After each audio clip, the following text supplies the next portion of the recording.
Halo semua, kali ini kita akan membahas tentang antologi puisi dan cerpen. Berarti antologi puisi dan cerpen itu artinya sebuah buku yang berisi kumpulan puisi dan cerpen. Bisa dari satu penulis, bisa juga dari beberapa penulis. Nah, kita akan bahas terlebih dahulu tentang puisi dan cara menulis puisi. Puisi adalah kata-kata indah yang bermakna. Ketika orang membaca puisi yang kamu buat, dia akan mendapatkan pesan yang ingin kamu sampaikan. Jadi, pastikan puisi kamu itu memberikan pesan terhadap pembaca kamu. Jadi, kamu harus punya pesan terlebih dahulu yang ingin kamu sampaikan. Nah, puisi seperti halnya manusia. Ada bentuk fisik dan ruhnya yang membuat sebuah puisi itu hidup. Nah, untuk bisa menghidupkan puisi, kita harus tahu dulu tentang bentuk fisiknya dan ruhnya. Nah, saya akan menjelaskan tentang bentuk fisik terlebih dahulu. Oke, unsur yang pertama adalah diksi. Diksi atau pemilihan kata dalam puisi dimaksud untuk menimbulkan imajinasi. Jadi seorang penyair atau kamu yang akan menulis, kamu akan memilih kata-kata yang tepat untuk mengekspresikan pengalaman kamu, apa yang ingin kamu tulis gitu. Nah, trik yang untuk memilih diksi yang unik atau tidak digunakan oleh orang lain, kamu bisa menggunakan sinonim atau thesaurus. Kamusnya namanya thesaurus, bisa dicari di Google. Bisa lah, misalnya kata lari, kamu bisa cari sinonimnya biar diksinya kamu berbeda. Yang kedua adalah imaji. Imaji atau pengimajian adalah kata atau susunan kata yang dapat menimbulkan khayalan dan imaji. Jadi kamu akan memperlihatkan kata yang penuh imajinasi atau khayalan. Nah, imajinasi ini kamu ambil dari penglihatan, pendengaran, dan perasaan. Jadi, kamu lihat apa, terus pilih kata-katanya. Kamu mendengar apa, kamu bisa menciptakan apa dari apa yang kamu dengar. Terus perasaan kamu juga kamu bisa gunakan sebagai imaji. Yang ketiga adalah kata konkret. Kata konkret itu kata yang menimbulkan imajinasi pada pembaca. Bisa diperlihatkan gitu, agar menimbulkan imajinasi penglihatan, pendengaran, atau perasaan di benak pembaca. Jadi konkret itu kan nyata gitu, kelihatan. Nah, yang keempat itu bahasa figuratif. Kalau konkret itu nyata, kenyataan. Kalau figuratif itu ada makna yang lain gitu. Kalau konkret itu maknanya asli, kalau figuratif itu makna lain, kayak menggunakan makna kiasan, makna lambang. Nah, itu bisa digunakan di dalam bahasa figuratif di puisi. Jadi misalnya kamu sedang terluka, kamu membayangkan kamu itu ditembak gitu kan, sakit gitu, atau kaki kamu ditembak sakit dan gak bisa kemana-mana. Aku itu putus cinta dan aku seperti ditembak kakinya dan gak bisa kemana-mana, misalnya seperti itu. Nah, itu yang disebut figuratif, ada makna yang lain. Kamu bisa menggunakan benda ataupun hal-hal lain yang memiliki sifat yang sama. Yang kelima adalah versifikasi. Versifikasi ini merupakan unsur pembentuk keindahan sebuah puisi. Jadi ada rima, terus ada ritma, ada metrum. Nah, ini biasa sering ya kamu dengar. Jadi rima itu ya pengulangan bunyi lah yang bisa kerasa enak gitu.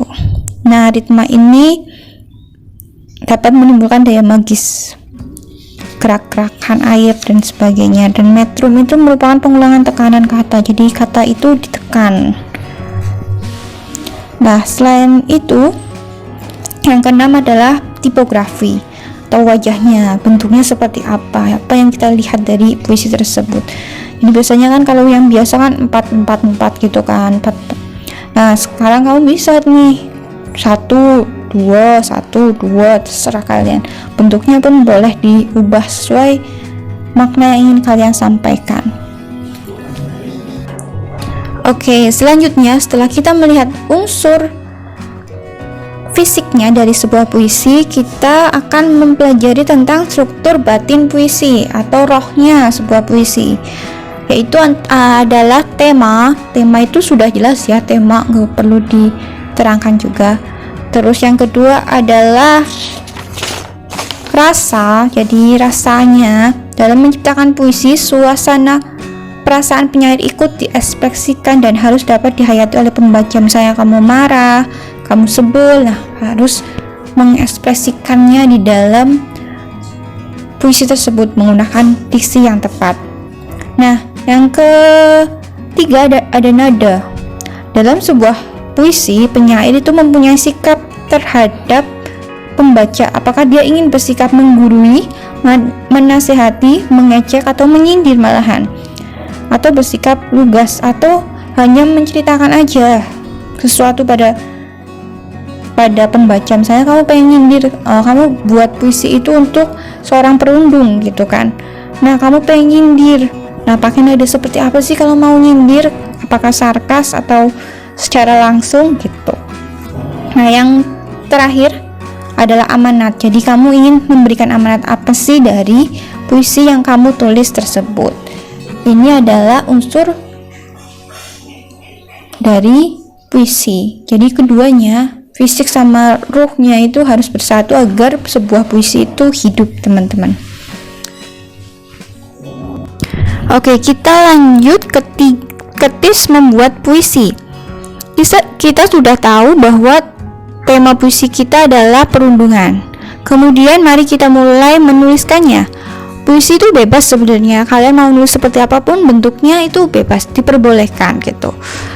Nah, tapi kamu juga bisa menulis suka-suka, tapi kamu juga bisa menggunakan trik yang biasa saya gunakan. Ini adalah ada 3 trik, tapi ada beberapa lebih dari itu, cuma saya akan membagikannya 3 saja.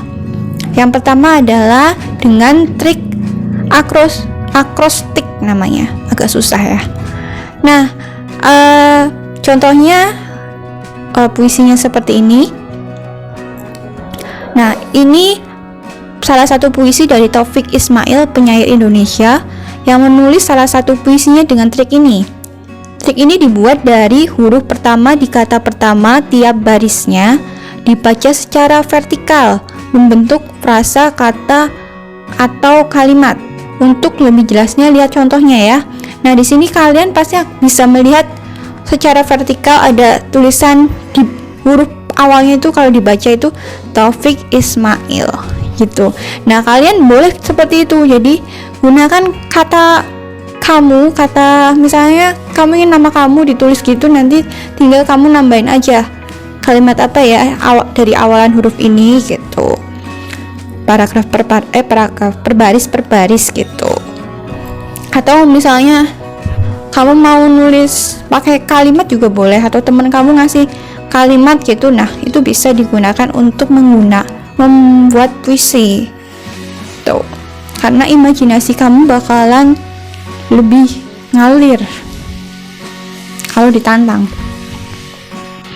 Cara yang kedua adalah narasi. Bagi kamu yang suka menulis cerita seperti cerpen, kamu akan lebih mudah menggunakan teknik narasi karena kamu tinggal bercerita aja dalam puisi kamu.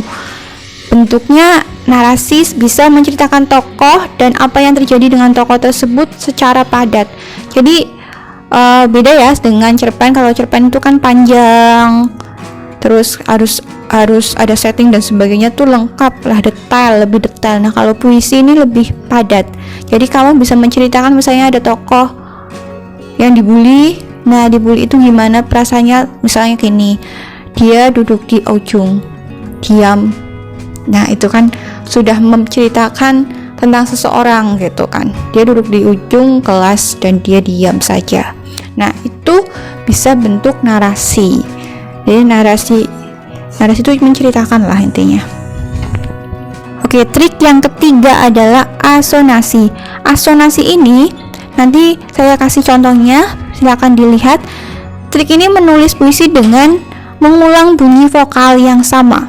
Letaknya tidak mesti di akhir baris. Jadi pengulangan vokal biar enak aja gitu. Biasa sering dipakai di rap ya, musik rap. Nah, ini namanya puisi dengan cara asonasi.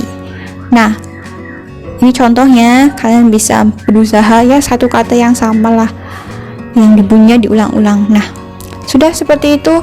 Jika ada yang mau ditanyakan, boleh tanyakan di kolom komentar.